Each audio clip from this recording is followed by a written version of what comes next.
ఎవరైతే ఈ వైశాఖ మాసంలో అన్నదానం చేస్తారో వారిలో సకల తీర్థాలు, సకల దేవతలు, సకల ధర్మాలు ఉంటాయని పెద్దలు చెప్తారు.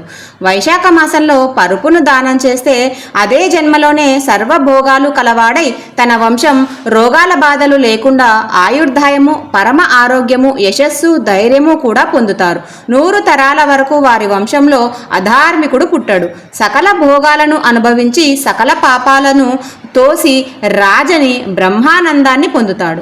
వైశాఖ మాసంలో గడ్డితో చేసిన చాపను దానం చేస్తే ఎక్కడున్న పరమేశ్వరుడైనా సరే ఆ చాపపై పరుంటాడు. ఇంటిలో పడుకునేందుకు కంబళిని లేదా అటువంటి వాటిని ఏవైనా సరే ఇచ్చిన వారు అంతమాత్రం చేతనే ముక్తిని పొందుతారు.